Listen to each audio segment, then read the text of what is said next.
Greetings, my friends, and welcome back to the Home Slice. Today, we have a really special product in that my friend Daniel, who's a knife maker out of Maryland in the USA, has been sort of collaborating with me via email.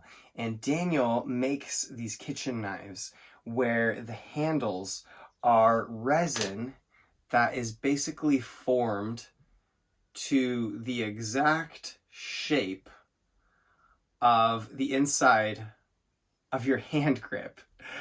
This is a sort of prototype sort of steak knife that he gave me to demo, and this actually has less shaping on it generally than most of his handles, but it's a beautiful thin profile, and I think we'll be using this in our kitchen as a paring knife.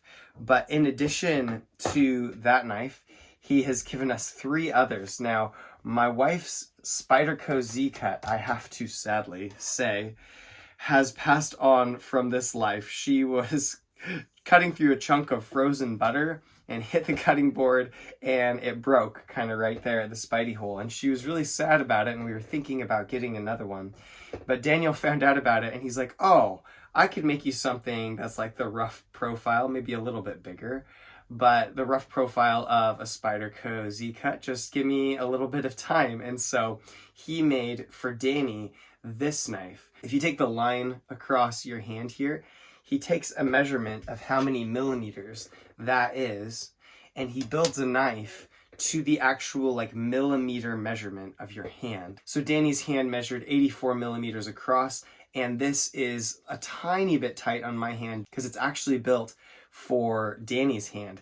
And guys, the feeling of grip on this thing is insane. I don't know if you can see, but there's not finger wells. There's actually flats for every joint of your finger to fit and contact this perfectly.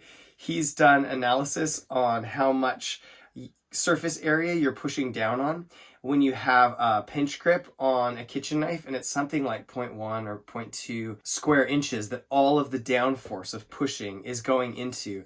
And then he's done analysis on these knives that he's made, and because you have so much you're locking up here, you've got about 2 inches of surface area, 2.0. Yes, you heard that right, like 10 times plus as much, 10 to 20 times as much surface area for applying downforce. And Daniel's sort of theory is that a lot of accidents and unsafety happens in the kitchen because we have to apply so much pressure to such a small area that if we actually made kitchen knife handles the shape of our hand, they'd actually be way safer and easier to utilize. This is the last knife I'll show in this video, and I'll save one for next week because I want to talk a little bit about the design on it. But this is sort of a chopper chef knife that he designed for us that's fitted to my hand measurement. So that just feels like perfection there. And it's worth noting that actually, like, he's designed them to be pinch gripped anyway, like the way that you would pinch grip the blade. He's got a pinch grip, but the pinch grip is back here in the handle. So you've got all of that maneuverability. You've got the same angle that you're used to if you use a chef's pinch grip in your knives, but you've actually got it built in to this handle that spreads out the pressure and fits your hand just like a glove. There's some really cool design touches that he does.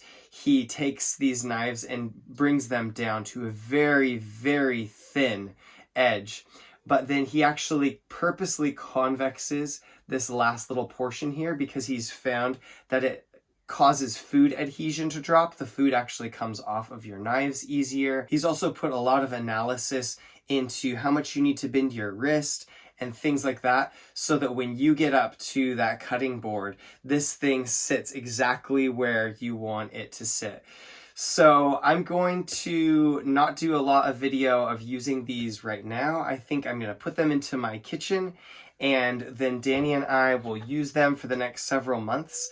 And then we'll come out with sort of an extended review of these beautiful kitchen knives that Daniel has made for us. I thought it would be interesting, since we have several knife models from the same maker, to try out a couple of different edges on the different knives. So I've sharpened this chef knife that is Daniel's style.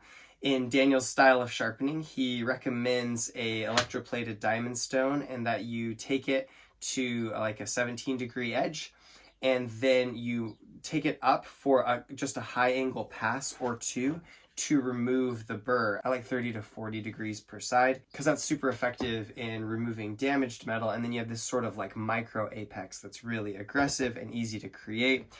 I have sharpened Danny's knife, 400 grit Veneve, edge leading on a diamond waterstone to give sort of a really aggressive edge, because that's what Danny tends to like, and we'll see how that lasts compared to Daniel's style of edge.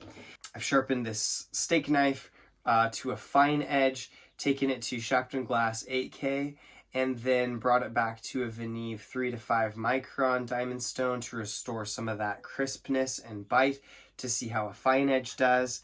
And the knife that I'll be showing you next is wearing a dual grit edge that I've been enjoying, a Veneve 400 on one side and 800 on the other.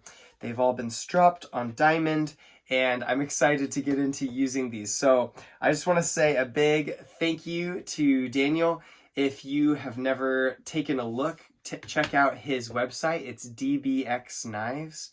He does make these custom kitchen knives for customers that order them, and he can fit it to your particular hand size.